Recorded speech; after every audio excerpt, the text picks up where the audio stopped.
नमस्कार दोस्तों, मैं शिव कुमार वर्मा, मेरा चैनल यश कुमार। आज हम संविधान का बिल्कुल लास्ट पार्ट समझिए, राज्य की नीति के निर्देशक तत्व लेकर के आए हैं। इनका उल्लेख संविधान के भाग 4 में अनुच्छेद 36 से 51 तक में इनका उल्लेख किया गया है। ठीक, हम इन्हें देखने के पहले आपसे रिक्वेस्ट करना चाहेंगे कि आप लोग जो है हमारे चैनल को लाइक करें, सब्सक्राइब करें, ज़्यादा से ज़्यादा शेयर करें ताकि हमारे गरीब भाइयों तक हमारा वीडियो पहुंच सके। और अब हमारी आवाज़ थोड़ा अच्छी हो गई है, हमने माइक वाइक का प्रबंध कर लिया है।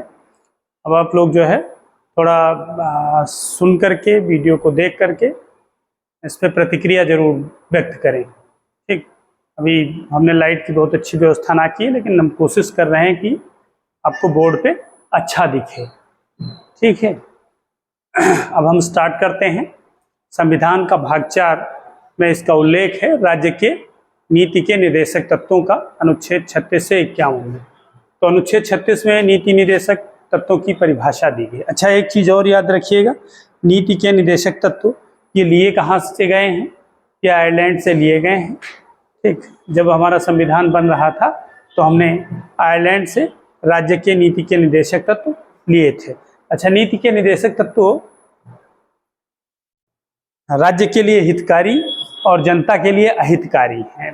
अहितकारी इसलिए हैं क्योंकि इनके लिए यदि सरकार, राज्य सरकारें या सरकारें राज्य के नीति निर्देशक तत्वों का पालन नहीं करती हैं तो कोर्ट का दरवाज़ा नहीं खटखटा सकते।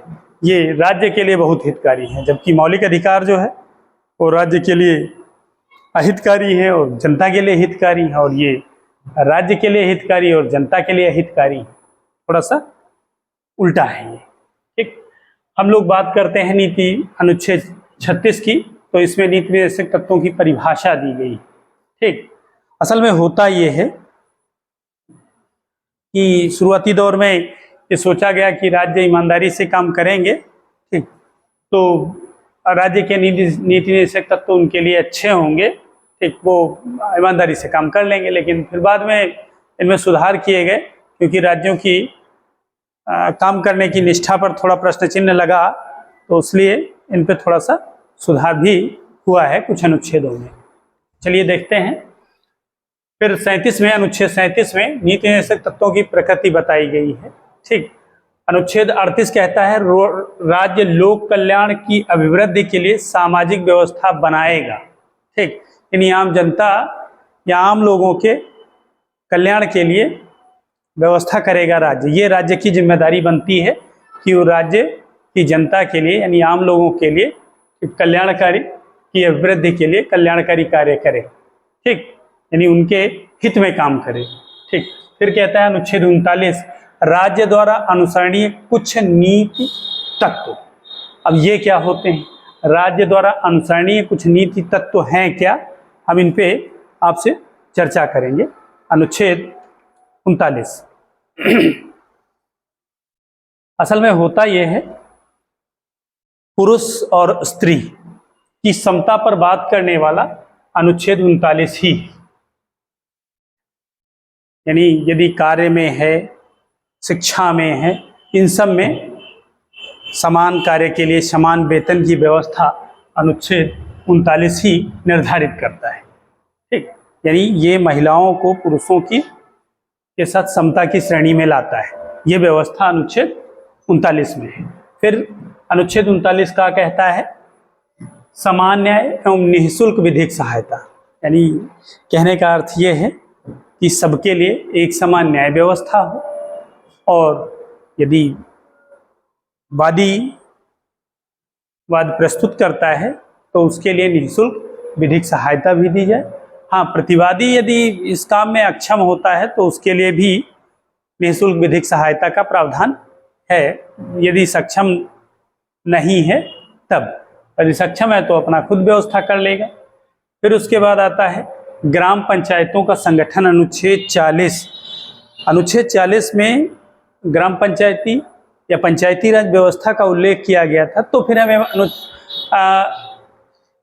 अलग से भाग 9 में पंचायती राज व्यवस्था क्यों शामिल करनी पड़ी, इसके बारे में थोड़ा सोचने का विषय है और चर्चा का भी विषय है।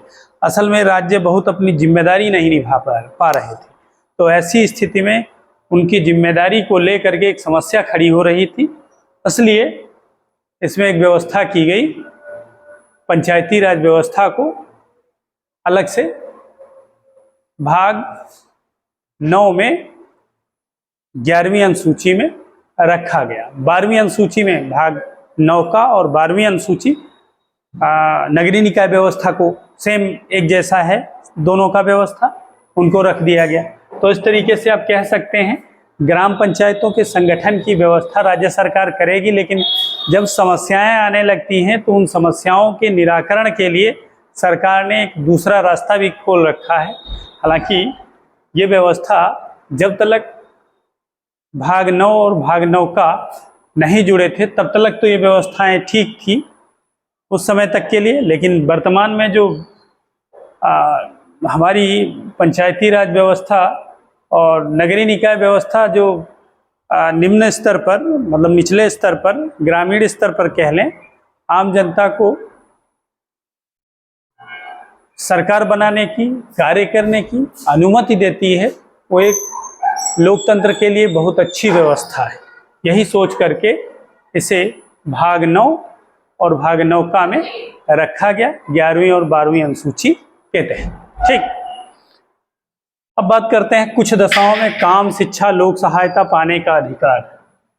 कुछ दशाओं में जैसे गरीब हैं, ठीक, असहाय हैं, असमर्थ हैं, ठीक, जिनके पास कुछ नहीं है, बहुत ज़्यादा असहाय हैं, उनके लिए ठीक काम, शिक्षा, लोक सहायता की व्यवस्था सरकार करती है। इसके लिए तमाम योजनाएं भी सरकार चलाती है। फिर आता है अनुच्छेद 43, कर्मकारों के लिए निर्वाह, मजदूरी आदि की व्यवस्था राज्य करेगा। ठीक, जैसे कर्मकार हैं, मनरेगा आया, तो मनरेगा अनुच्छेद 43 को कहीं ना कहीं फॉलो कराने के लिए है, लेकिन वो एक कानूनी अधिकार है, उस पर आप लीगल एक्शन भी ले सकते हैं, इसमें लीगल एक्शन ना ले सकते हैं। लेकिन अब जब से मनरेगा आ गया तब से कर्मकारों के अधिकारों का संरक्षण बढ़ गया, बहुत ज़्यादा संरक्षित हो गए। ठीक, अनुच्छेद 43 का कहता है उद्योगों के प्रबंध में कर्मकारों का भाग लेना। जैसे कोई बड़ा उद्योग है तो उसमें कर्मकारों के भी शेयर रहते हैं, तो इसलिए शेयर रहते हैं ताकि उनके अंदर हरामखोरी ना रहे, वो थोड़ा सा अपना अधिकार और कर्तव्य समझते रहें, इसलिए, और मालिक को भी इसका घमंड ना रहे, तो इसलिए अनुच्छेद 43 का जोड़ा गया और उद्योगों में के प्रबंध में कर्मकारों के भाग लेने की व्यवस्था की गई। अच्छा, फिर कहता है 44, नागरिकों के लिए एक समान सिविल संहिता, सबके लिए एक समान कानून की व्यवस्था की गई है। फिर अनुच्छेद 45 का कहता है, असल में 45 को निश्चित किया गया था, 6 से 14 वर्ष के बच्चों की शिक्षा के लिए व्यवस्था जो थी, ठीक, उसे मौलिक अधिकार और मौलिक कर्तव्य के तहत रख दिया गया। ठीक, 86वें संविधान संशोधन के द्वारा, तो इसमें अनुच्छेद 45 का के तहत 6 वर्ष से कम आयु के बच्चों की बाल्यावस्था की देखरेख की व्यवस्था राज्य सरकार को सौंपी गई। हालांकि आंगनबाड़ी केंद्र इसी का एक उदाहरण है। प्ले ग्रुप, हालांकि प्राइवेट सेक्टर में देखा जाए तो प्ले ग्रुप स्कूल्स जो प्राइवेट सेक्टर में चलते हैं, वैसे सरकार ने आंगनबाड़ी व्यवस्था जो चला रखी है वो छोटे बच्चों के, ठीक, सीखने के लिए ही है, उनको आगे बढ़ने की दिशा देने के लिए है। अब ये व्यवस्था वर्तमान में हमारी सरकार ने इस व्यवस्था के लिए तो बहुत प्रयास किए हैं और उसका प्रयास जो है रंग भी ला रहा है। धीरे धीरे बच्चों का जुड़ाव स्कूल से हो भी रहा है, आंगनबाड़ी केंद्रों से हो रहा है धीरे धीरे, और वहाँ भी पढ़ाई की उचित व्यवस्था की जा रही है। अब अनुच्छेद 46 कहता है अनुसूचित जाति, अनुसूचित जनजाति और अन्य दुर्लभ वर्गों की शिक्षा और अर्थ संबंधी हितों की अभिवृद्धि की व्यवस्था राज्य करेगा। ठीक, अच्छा, ये जो SC ST हैं या अन्य दुर्लभ वर्ग हैं, उनकी शिक्षा की व्यवस्था सरकार ने अभी थोड़े समय पहले शिक्षा का अधिकार कानून लागू करके इसे और पुख्ता कर दिया, और जो गरीब वर्ग के लोग हैं, चाहे सरकारी स्कूल हो चाहे प्राइवेट स्कूल हो, उसमें 25% सीटें उनके लिए रिजर्व कर दी, और इससे इनके अधिकारों को और बल मिला है।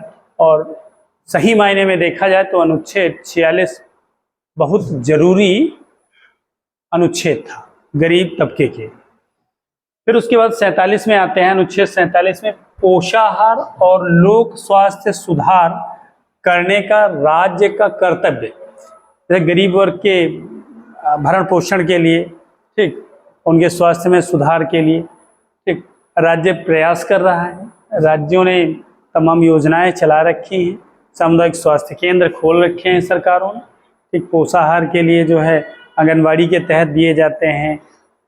तमाम संस्थाएं ऐसी हैं जो कार्य कर रही हैं बच्चों को और गर्भवती महिलाओं के पोषाहार की व्यवस्था ये सरकार करवा रही है अनुच्छेद 47 के तहत।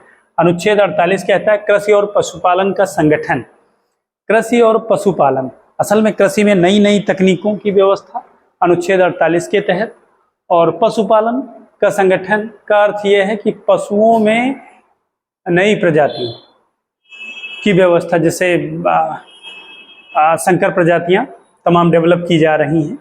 जैसे मेरिनो भेड़ को ला करके यहाँ संकरित किया गया राजस्थान में, और उनसे अच्छी नस्ल की भेड़ें पैदा हुई, उनसे अच्छा ऊन प्राप्त हो रहा है। इसी तरीके से गायों और भैंसों में भी यही देखा गया, अच्छी नस्ल की भैंसें पैदा की गई हैं। तो वो कृषि और पशुपालन का संरक्षण हो रहा है। ठीक, पर्यावरण का संरक्षण एवं वन एवं वन्य जीवों की रक्षा। देखिए, राज्य अनुच्छेद 48 का के तहत पर्यावरण संरक्षण की बात करता है। ठीक, साथ में वन एवं वन्य जीवों की रक्षा की व्यवस्था भी राज्य करता है। इसीलिए आपने देखा होगा टाइगर रिजर्व और राष्ट्रीय उद्यानों के साथ साथ टाइगर रिजर्व बनाए गए, राष्ट्रीय हाथी उद्यान बनाए गए, इनके साथ साथ राज्य के भी उद्यान बनाए गए हैं।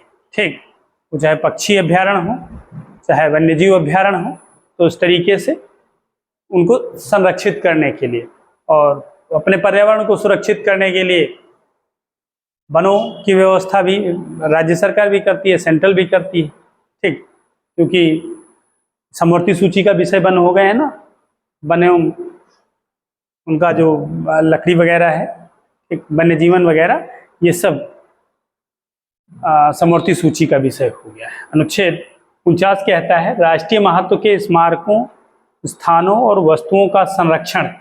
आपने देखा होगा राष्ट्रीय स्मारक होते हैं, ठीक, पुरानी इमारतें हैं जो राष्ट्र के लिए धरोहर के रूप में हैं, तो उनके संरक्षण की व्यवस्था अनुच्छेद 49 करता है।